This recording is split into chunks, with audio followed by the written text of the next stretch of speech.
kloun.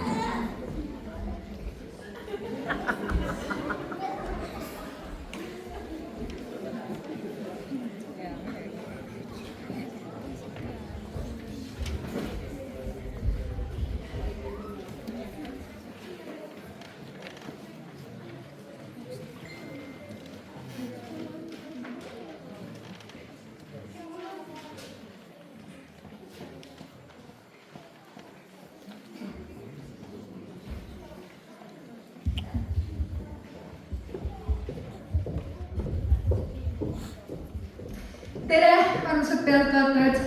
Riietumine võtab natukene aega, aga mina olen Sandra ja mina olen stuudiotantsupisiku asutaja. Ja aasta tagasi, olles ise vaid 17-aastane ja paari nädala pärast alles gümnaasiumit lõpetamas, tegin ma selle otsuse, et nüüd on aeg asutada enda esimene ettevõte ja panna püsti üks uus tantsukool. Ja mulle meeldib alati mõelda, et tantsupisik on tegelikult ju ühe väikese tüdruku väikene unistus. Mina olin ise ju nii pisi vaevu kõndimas, kui ma alles tantsimisega alustasin ja tänaseks on minu esimesest tantsutrennist möödas, ma julgen arvata, et umbes 16 aastat. Ja kui mina olin väikene, siis ma teadsin, et kunagi on mul täitsa enda tantsukool ja täna seisan ma siin.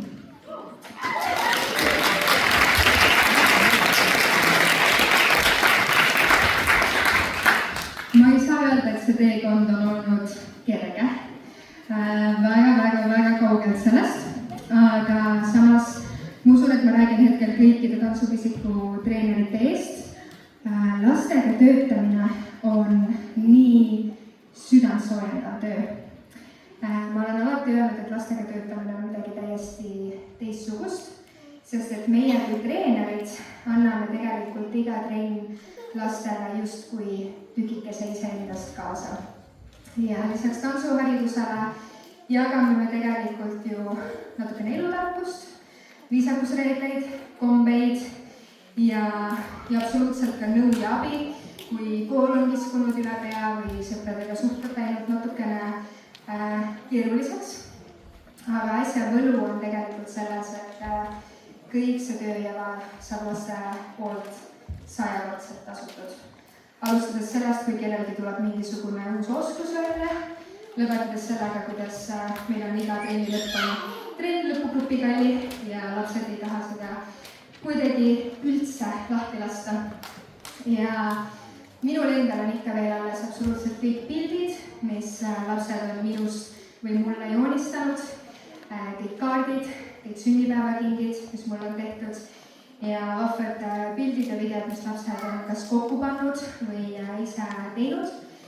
Ja see kõik on see, mis tegelikult motiveerib ja paneb meid veel rohkem tahtma meie pisikestesse tantsijatesse panustada. Ja tantsupisikust tantsib hetkel üle 60 imelise, omanäolise ja ekstreemselt andeka lapse, kellest nad on ka valjud, aga igaüks on väärtustatud ja hoitud ja väga oluline osa meie tantsuperest. Aga me ei saa ära unustada teid, meie lapsevanemaid. Sellepärast, et see toetus, mida lapsed teie käest kodus saavad, on nii oluline ja viib lapsi iga päev aina rohkem edasi.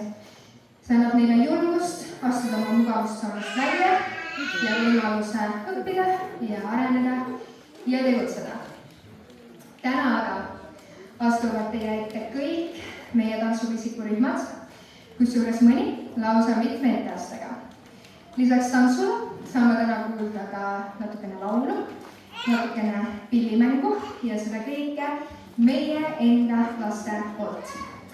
Aga enne kui me alustame, siis pisikene meeldetuletus. Et kaasaelamine ja plaksutamine on igati oodatud nii etteastete ajal kui ka lõpus ja näitame meie lastele, kui tublid ja väärtustatud nad tegelikult on. Ja lihtsalt sükene tüüpmeeldetuletus, et paneme oma telefonid hääletute peale. Mina soovitaksin üldse välja lülitada, olge praegu siin selles hetkes ja nautige seda, mida teie lapsed teile näitama hakkavad. Aga nüüd on aeg meie esimese julge esineja jaoks. Minu Peetri Mudilasgrupis tantsib üks väga vahva tüdruk, kes lisaks tantsule oskab ka suurepäraselt laulda. Ja täna laulab ta teile sellest, miks just tema on üks pisikene õnneseen. Kutsume ühe suure aplausiga lavale Miia.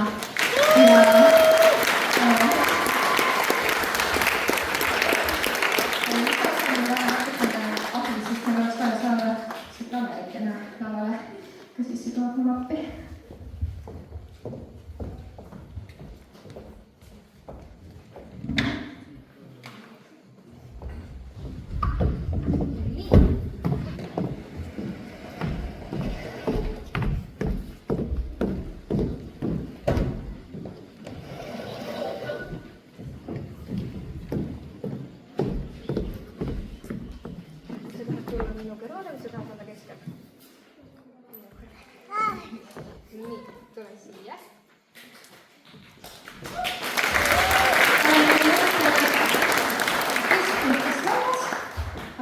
Hullu. Miia katsetab, kas Miia mikrofon töötab, teeb pats-pats. Töötab, kõik on hästi. Nii.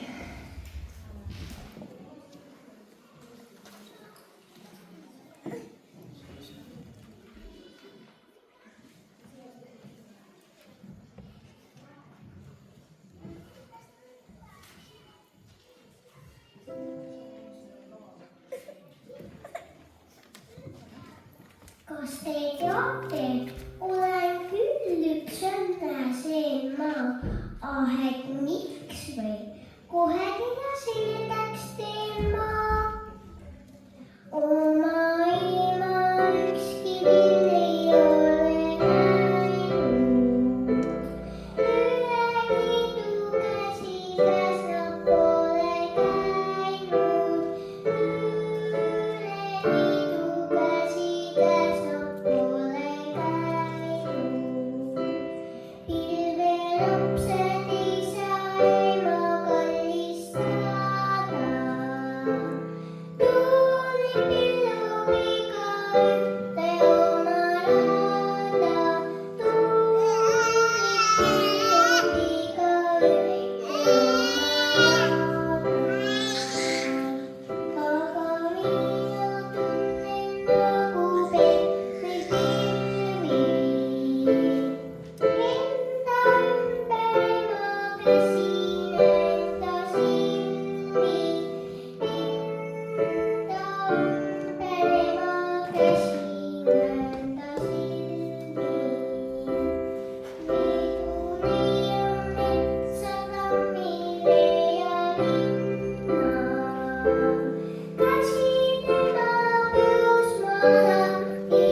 Kuna Miia meil ikkagi siin nüüd rabab mitmed rindal ja Miia peab kohe tulema meil mudilaste tantsukesega lavale,